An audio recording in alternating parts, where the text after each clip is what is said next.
ating masigasig na punong guro, Ginoong Cyril E. Del Valle, sa ating kagalang-galang na panauing pandangal, Ginang Charlie D. Senya, opisyal na tagapagkumpirma, Dr. Manuel B. Estera, Pangulo ng Alumni Association, Binibining Brenda C. Lee, punong guro, puno ng kagawarang akademiko, Ginang Christy L. Peña, tagapag-ugnay ng kagawarang teknikal vocational, Binibining Janelle D. Bernesca, Administrative Officer 4, Ginoong Christopher G. Grutas, Pangulo ng School Parent Teacher Association, Ginoong Bernard Raymar A. Samson, Pangulo ng School Governing Council, Ginoong Cyril Hermida, sa ating masisipag na mga guro at kawani ng paaralan, mga minamahal naming magulang, at sa mga kapwa ko kamag-aral na maglilipat antas, isang mapagpalang hapon po sa inyong lahat.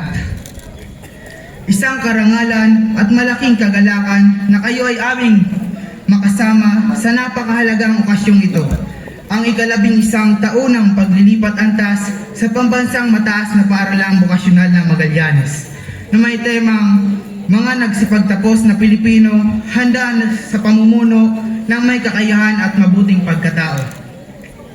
Ang araw na ito ay sumisimbolo ng tagumpay, pagsisikap at mga pangarap, hindi lamang naming mga mag-aaral, kundi pati ng aming mga magulang. Unang-una sa lahat ay nais kong batiin ang mga kapwa ko kamag-aral at maging sa aming mga magulang na naririto upang dumalo sa panibagong tagumpay ng aming buhay. Hindi lamang ito simpleng tagumpay, dahil ito ay ang resulta ng sa bawat pagising ng maaga, pagtatrabaho para kumita, at sa bawat araw ng pakikipagsapalaran sa paaralan. Alam naman natin na hindi madali ang makaabot sa ganitong tagumpay ng buhay.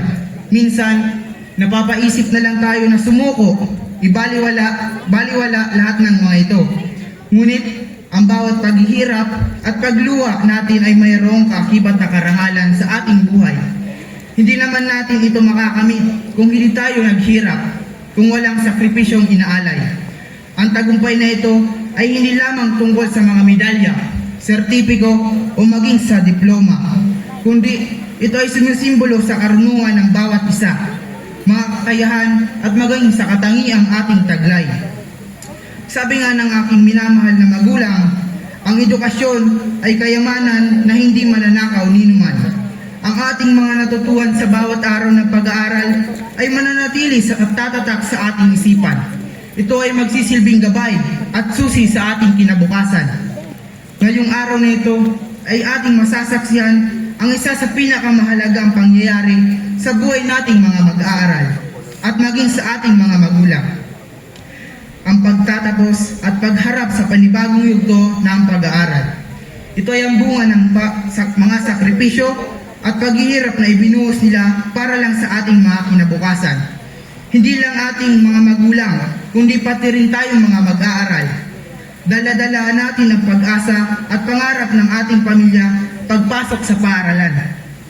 Itong araw ng pagtatapos ay ang tagumpay sa bawat araw ng pagtatrabaho at pawis ng pagsasakripisyo. Ang bawat obligasyon ng ating mga magulang ay kaakibat ng tagumpay natin sa pag-aaral. Ang pagtatapos na ito ay isang karangalan nating mga mag-aaral. Ito ay ang bunga ng bawat hakbang, sulat, pagbasa na ginagawa nating mga mag-aaral. Bago magtapos ang aking mensahe, ay nais ko sanang bigyan pa kayo ng lakas ng loob, magpursige, at magkaroon pa ng tatag ng loob bilang isang mag-aaral. Tandaan nyo, ang tunay na pagpapahalaga, ang tunay na tagumpay ay hindi lamang nasusukat sa mga parangal na natatanggap, kundi sa pagkakaroon ng pagpapahalaga sa kaalaman. Hindi sapat na matawag na matagumpay ang isang tao dahil sa kanyang mga nakamit na karangalan. Higit sa lahat, ang tunay na tagumpay ay makikita sa taglay niyang mabubuting katangian at pagpapahalagang hinubog ng kanyang mga karanasan. Muli, nais kong batiin ang aking mga kamag-aral na magsisilipat antas ngayong hapong ito. Naway patuloy nating harapin ng may tapang at determinasyon ang mga pagsubok na darating sa ating buhay. Dalhin natin ang mga aral at pagpapahalagang ating natutuhan bilang sa ating paglalakbay, naway manatili tayong matatag, may pangarap at may paninindigan. Maligayang pagtatapos sa ating lahat. Maraming salamat at mabuhay.